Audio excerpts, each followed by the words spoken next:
na po kami ng pahintulot sa lawyer namin, sa legal team namin, kung pwede na ba kami magsalita. Kasi ayokong magsalita nang galit ako. Sa mga nagtatanong bakit hindi ako makapagsalita, bakit hindi kami makapag-post, kasi pinipili pa rin namin manahimik sa loob ng 6 na buwan. Last year pa kami ginagawa ng content, ginagawa ng kasamaan, ginagawa ng kasiraan. 6 na buwan. 6 na buwan po kaming nanahimik. Wala kayong narinig sa amin. Focus kami sa negosyo namin. Focus kami sa Nekotayon. Focus kami sa Herskin. Focus kami sa 7 days. And yes po, kami po pala yung may-ari nun. Nag-start kami sa Herskin. Hindi ako familiar sa exact date, pero ipa-flash ko na lang dito. Lahat ng proof, ipa-flash ko dito sa video to. Nagsimula kami sa Herskin, kaming dalawa ni Ryan. Wala kaming kaalam-alam sa online. Ang alam lang namin, meron kaming pangarap, magkaroon kami ng sariling skincare brand. Naghanap-hanap kami ng mga distributors at nag-apply ka. Tinanggap ka namin as Region 1, regional distributor sa Region 1. Kasi kinausap mo kami na ikaw, meron ka kahit papaano experience sa online business. So kami, syempre, sobrang thankful kami. Kasi may isang tao na may experience na nagtiwala sa amin. Sa amin na baby brand pa lang. Sa amin na nagsisimula pa lang. Sa brand namin, lahat ng mga regional distributors po namin sa Herskin at 7 days, nakausap po namin yan. Dahil nga po nagsisimula pa lang kami magnegosyo eh. So, minsan, ini-involve po namin sila sa pagdedesisyon. Ano po kaya magandang gawin dito? Isa-isa pinipm namin yan o kaya sa group chat. Meron po ba kayong suggestion para dito sa issue na to? Meron po ba kayong feedback para dito sa nangyaring to? Kasi nga open sa lahat. Kailangan transparent ka sa mga ka-business mo. Business partners kayo eh. Kailangan transparent ka. So kami as brand owner, ayaw namin na tahimik lang yung mga regional distributors namin. Kaya ini-involve namin sila sa kung ano man yung issue ng brand. And siguro, yung iba talaga walang panahon para mag-reply sa amin sa sobrang busy kasi hindi lang naman po Herskin, hindi lang naman 7 days, hindi lang naman yung brand namin yung binibenta nila.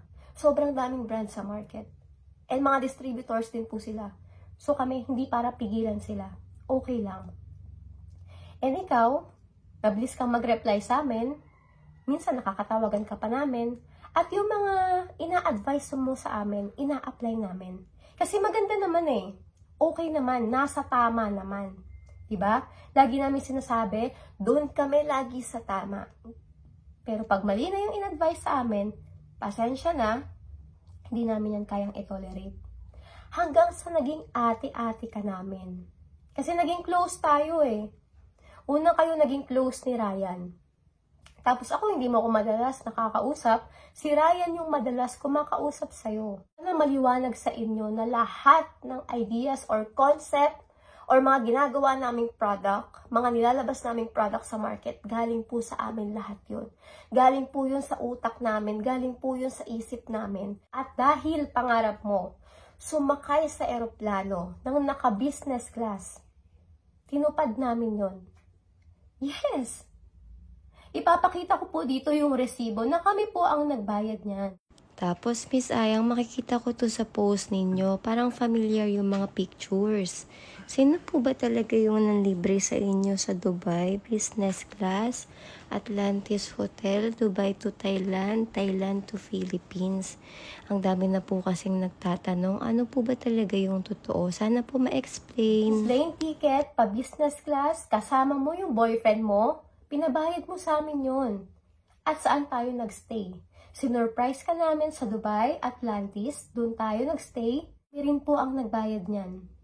Bakit hindi mo sinasabi sa mga tao?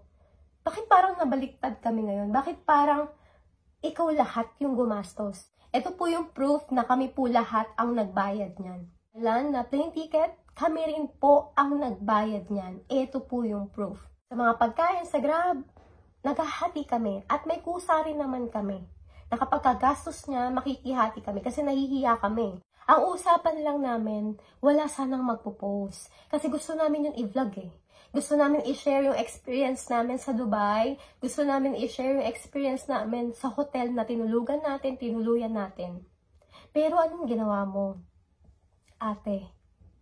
Ayan na, tawagin na lang kitang ate. Post ka na naka-business class ka. Dahil nalaman mo na may warrant ka. Sa sobrang bait nga namin sa'yo, hindi na lang namin yun pinansin. Hindi na lang namin yun sinita. Ang sinabi mo, okay lang ba? Nag-post ako.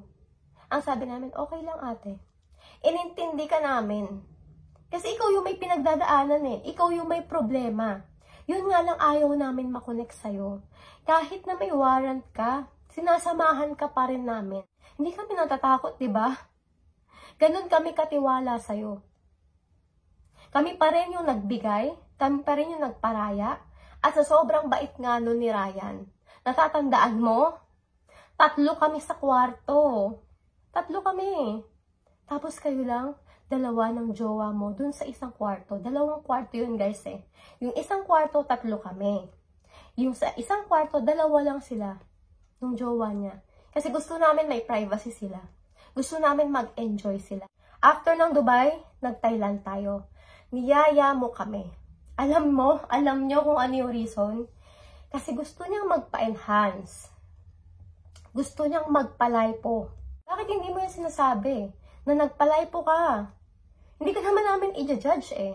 Permission to post po ma'am. Ito lang po kasi yung picture or proof na meron po kami before po kayo i-lipo. Hours before po kayo i-surgery. Sa arms, i-lipo sa arms, sa stomach, front and back, sa chin, sa thigh, sa singit po. Ito po yung time na chini-cheer ka namin kasi wala ka pong kasama. Kami lang po ni Ryan yung kasama mo at ilang oras na lang po, mau-OR ka na. Diba natatandaan mo, nung gusto mong magpa-lipo, sinong kasama mo? Kami. Nasaan yung boyfriend mo? Hindi ka sinamahan. Kasi magkaaway kayo. Sino yung nandun para suportahan ka? Sino yung nandun para i-cheer ka? Na sige, gawin mo yan. Your body, your rules, ate. Kung saan ka masaya, kung saan ka confident, ate, gawin mo. Susuportahan ka po namin. Sa panahong gustong-gusto mong i-improve yung sarili mo, gustong-gusto mong magpalagay ng yoga or magpa-breast augmentation, gusto mo, di ba? Gusto mong magpabanat ng muka. Para mas lalong kang gumanda. Walang masama sa pagpapa-enhance. Ang masama, parang nakalimutan mo yata kami. Na kami yung sumusuporta sa'yo noon. Na kami yung kasama mo. Hindi yung boyfriend mo. Kung meron kang problema sa pagpaparetoke, sabihin mo yan sa sarili mo. Bakit mo ginawa? Sabihin mo yan sa lahat ng nagpa-enhance, sa lahat ng nagpa-opera. Sabihin mo yan sa kanila. Diba? Against ka sa body shaming. Kasi nakakaranas ka ng body shaming, alam mo yan. Walang masama kung i-improve mo yung sarili mo. Kami ba sinabi namin na lumaki yung puwet ko dahil sa product na iniinom ko? Hindi. Because that's false marketing. Sobrang nun eh. Iba na yun. False advertising na ang tawag doon. As long as wala kang sinasabing mali, sinuportahan ka namin. Yun lang yun. Pero hindi namin matiis na marinig na ikaw meron kang tinitindang pampapayat at sinasabi mo na yun ang nakakatulong sa'yo para pumayat ka. Bakit hindi mo i-open up sa mga viewers mo na nagpa-lipo ka? Mga buyers ay mapapaikot-ikot mo na kung ano-ano yung mga sinasabi mo for marketing. Hindi ka namin ginudge. Hindi ka po namin ginudge, ate. Katulad ng ginagawa mo sa amin ngayon.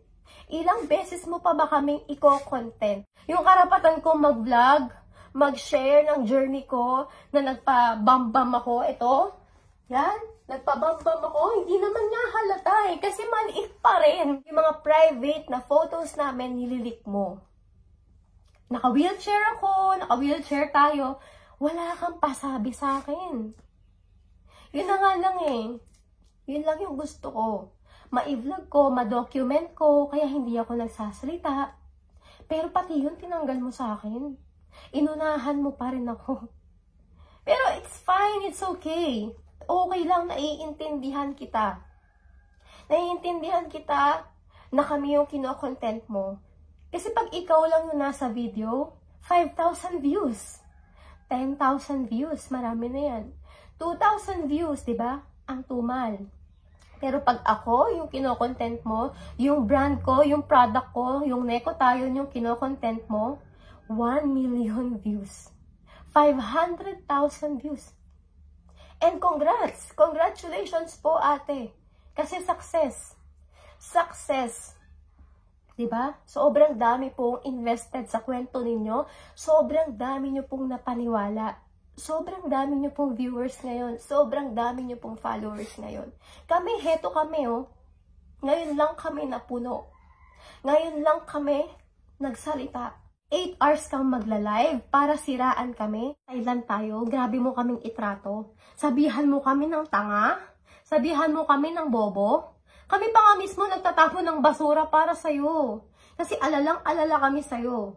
Kasi nga diba nalipo ka? Hindi mo kaya. Kami ang nagtatapon ng basura, kami naghuhugas ng pinggan para sa'yo, pinagtitimpla ka namin ng kape, pinag-o-order ka namin ng pagkain sa Grab, bili ka pa nga namin ng mga kama. Kasi sabi mo masakit sa likod. So bumili kami ng kama na magagamit mo na kung saan komportable ka. Utos-utusan mo kami. Hindi kami umaalma kasi may respeto po kami sa'yo. O baka sabihin mo, patunayan nyo yan. Patunayan nyo yung sinasabi nyo. Yes, kaya po naming patunayan. May witness. At ganun, pag nagla-live ka, parang ikaw yung alipin. At parang kayo po yung kawawa. Bakit parang kayo po yung inalipin? Bakit hindi nyo po na-share sa mga followers ninyo, sa mga viewers po ninyo sa live? Kung sino po talaga naging alipin doon. Kung sino po yung nagtiis sa ugali nyo. Yung mga resibo ng mga coach bag na alala mo. Kasi diba gusto mo regaluhan yung mga kaibigan mo. Pero nung nalaman namin, bumili kami, nalaman namin, hindi mo man lang sinabi na galing sa amin yon. Okay lang kahit hindi mo kami i-credit. Kahit kami naman yung bumili nun, okay lang po. Okay lang ate.